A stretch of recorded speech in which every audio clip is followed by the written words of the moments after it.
Welcome back to the Real Estate Rat Pack Radio Show with Chris, Joe, and Rob. The crew is taking your calls, so dial in at 1-800-808-5548. And we're back. Yes, we're here with Dr. Oscar Gonzales and Richard Miranda. So this subject is too big to do in one segment. So we're going to bring them all back. Come back another time and talk about that. And it is a huge subject. And we will invoice you. Okay.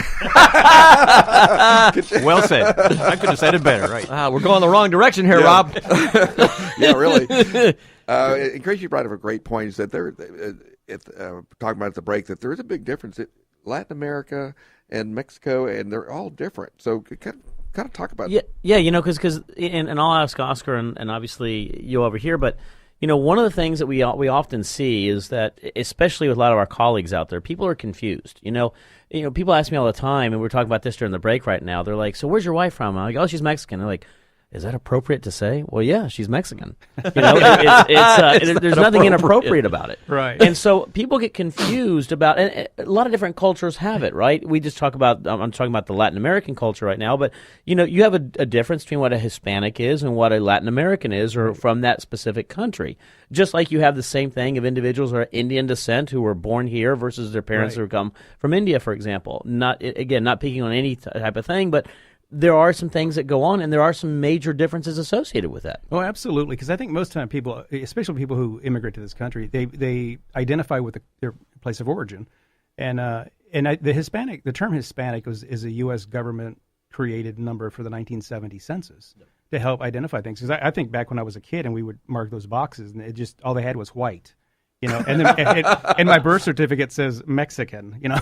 But that was how they identified the Latin American culture. Right. But I think when you hear somebody with an accent, it's okay to ask where they're from. I mean, if or anything like that, if you're just trying to strike up a conversation. But I think one of the things I'll talk about often is brokerages, understanding the cultures, and they go, well, we celebrate Cinco de Mayo. Well, that translates to margarita. That translates to Drinko de Mayo. Yes, and but what often happens is I'll tell them, look, when's Canadian Independence Day? And most people go, oh, I'll say, exactly. It doesn't mean anything to them. So somebody from Guatemala or El Salvador, it means nothing to them. Cinco de Mayo is nothing. So the point is, you want to understand your customer base, and is it okay to ask? Absolutely, it's okay to ask. But I think, especially from Latin American countries, they take a lot of pride in talking about where they came from, right? Like, and they're happy to share that with you. Right. And of course, they're very relationship oriented. We talked about that, Chris, in your class. Yeah. I'll tell you a story about what happened to me, just to prove the point. When I first moved from Puerto Rico, we were living in Little Rock, and of course, in Puerto Rico, you don't eat Mexican food; you eat Puerto Rican food. So. Makes sense. If you eat Mexican food, it's like international food, right? Right, exactly. Taco Bell doesn't count. I think there was one Mexican restaurant in the whole island of Puerto Rico. So I was with my workmates, and one of the guys Paul says, let's go eat Mexican food. Says, okay. So we go to this restaurant, and it was a Mexican restaurant. And guess what? The name was Brownings.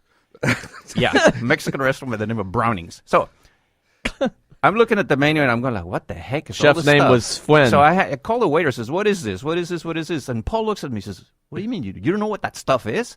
And says, no. He says, well, don't you eat this stuff in Puerto Rico? I says, no. We eat Puerto Rican food. We don't eat Mexican food. I had no idea what a chalupa was. I had no idea what a taco was. I didn't know what a combinado was. Yeah. I had no idea. So this guy's getting a kick out of, this guy doesn't know his own food. And it's true. There's this misconception that everybody in Latin America is exactly the same, and they're not. No. The only ones that I can say about who's similar is if you live in the Caribbean, like the Puerto Ricans and the Dominicans and the Cubans and the Venezuelans, they kind of speak alike, and they have common shared interest, but that's about it. We all have our own identity. We're not the same here in the United States. You go from New York to California. Exactly. It's very different. So why wouldn't it be true of going from different countries? Exactly. That's a good That salsa was made in New York City. Yeah. New York City. Get a rope. Get a rope. Yeah. So anyway. It's okay, I speak Yankee. Yeah. But I think the other thing, too, is, people get caught up on do we use Hispanic or Latino? And regional, really what that is, it's regional, but it's just what you're comfortable with. But really, it's a 50-50 thing. When they've done these survey after survey after survey with the Pew Hispanic Trust, they always find that it's like, half half of people from Latin America, wherever, will say, I'm Hispanic, and the other half will say I'm Latino. So it's more of a regional thing. Somebody asked me, I tell them I'm Puerto Rican. There you go. Because that's my identity. That's my national identity. And most people who And he are from admits other it. countries are, like I said, And he they're- admits it. That's right. I'm going to start going with Histino. Histino, there you go. Histino, I like that one. Yeah. I guess we could use yo, but that's a little bit more. Yeah. Yo. Hey.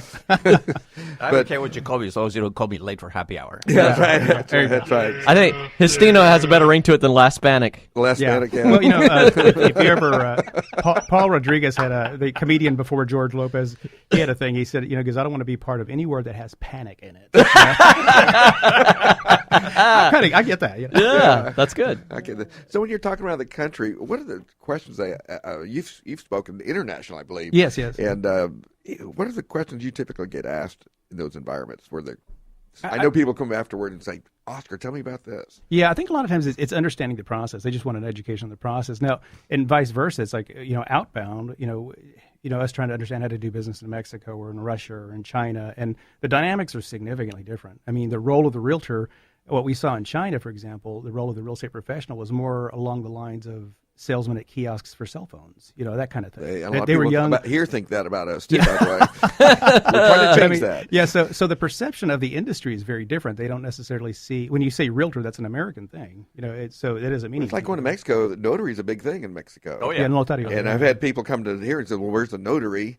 And Yeah. it's like, well, for $5 they'll notarize your signature. But Yeah. there they actually can do They're actually, transactions. they're licensed attorneys, and they're appointed by the state governor. Yeah, Yes, so it's a yeah. big deal there, and of course that doesn't always translate when you're coming in. Yeah, again, that's- education is probably the number one thing that's your challenge, Right. Richard. Is when Yeah, they come in and absolutely. say, Yep. "This is how we do it here," and how they did it there it doesn't matter anymore.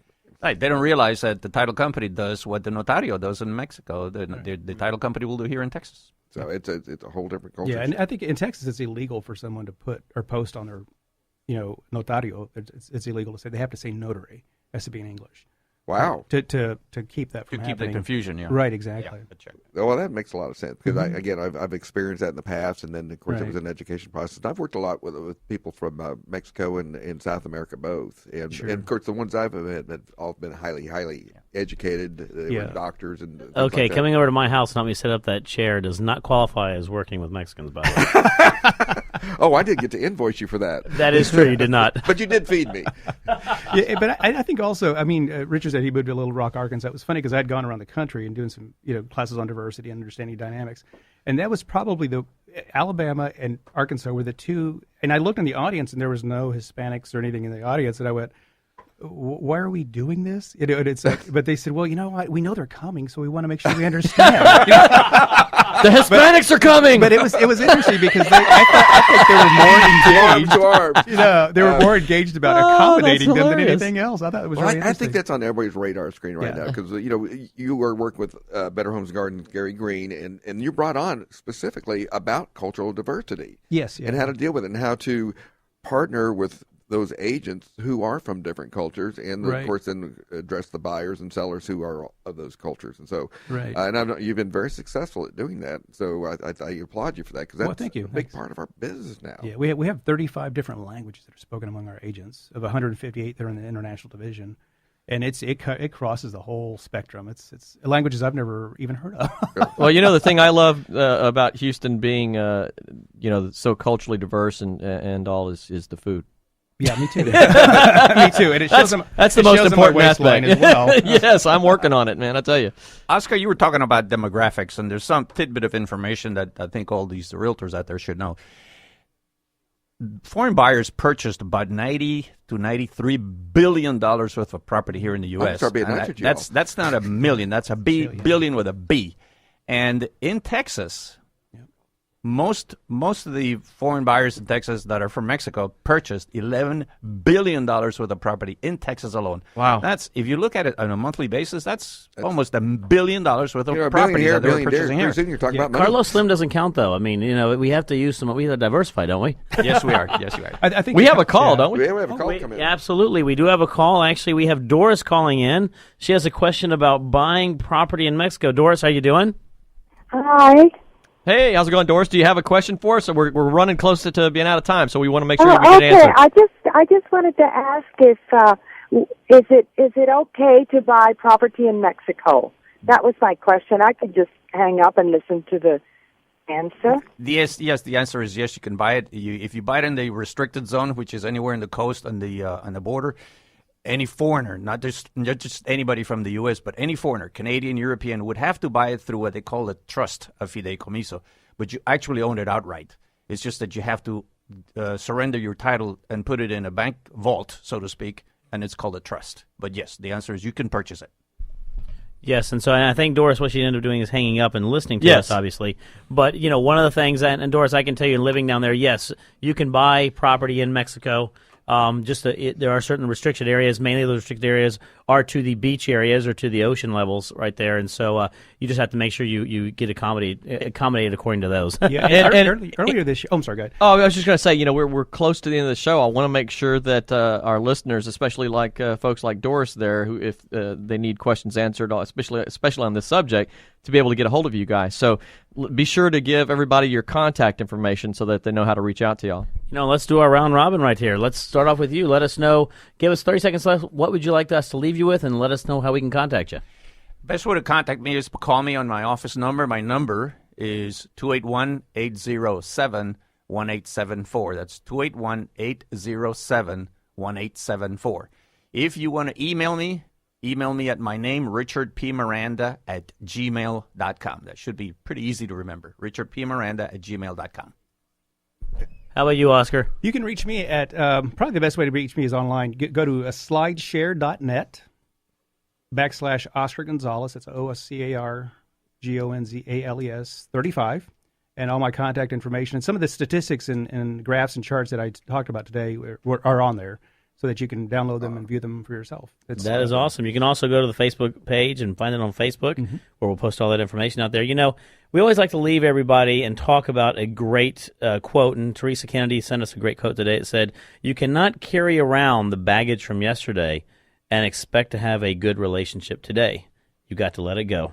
That's a good one right there. It's really good from Teresa. One of the things we tell everybody is if you want to know more about international real estate, you want to learn more about anything associated with that, give Oscar a call, give Richard a call. Great information we've had out there today. Some very, very good information. And Oscar and Richard, thank you both. This our has pleasure. been a long time coming. I've been wanting to do this for a long time, and we will have you back. And you can invoice us, but we're not going to pay it. But you can certainly invoice. Yes. just want to let you know. Well, you got Joe here to fix it anyway. That's right. That is correct. Yeah. That is correct. Anytime right there. But, one of the things we tell everybody is, tune in. We appreciate all of our listeners out there. Definitely look up these individuals. They have a lot of good information. We are coming up against the end of this hour. How'd that happen? I don't know. Thanks for calling, Doris. Absolutely. Until next week, we are out.